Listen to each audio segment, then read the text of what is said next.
Hey everyone, this is Elena from Mirrix Looms. Today I want to talk to you about setting up your Saffron pocket loom for the first time. So the loom does not come put together, but it is very, very easy to put together. When it comes, it will come with a top beam with a comb on it, a bottom beam with a comb on it, a piece of threaded rod, and then some nuts, wing nuts, and a cap that I don't have here that can go on the top of your loom if you want that there. Putting it together is super simple. As I said, if you go to setup and warping instructions on our website, we have a PDF there with pictures that shows step by step exactly how you do it.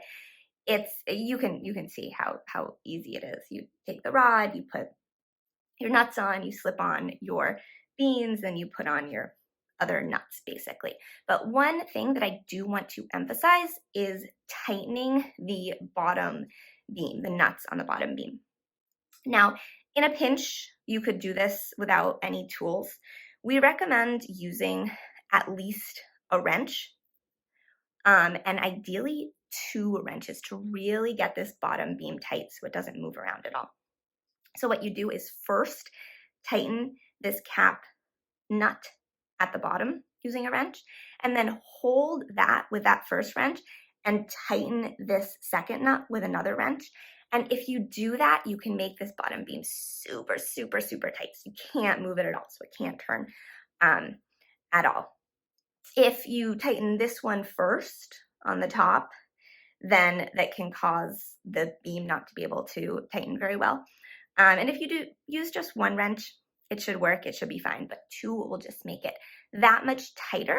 And unless you're going to completely take your loom apart for travel, which you might want to do, you can pretty much keep this bottom beam tightened like that, because the top is what can either determine the size of your piece by moving the top beam up or down, or determines the tension. So the top beam will be moving a bunch, which is why it has wing nuts. But the bottom, once you get this tight, you pretty much keep it tight and not mess around with that once you've done that once. So definitely recommend 2 wrenches to tighten this bottom beam because you don't want that twisting at all. The top beam might twist a little bit depending on how tight you have it, but that should not affect your weaving at all.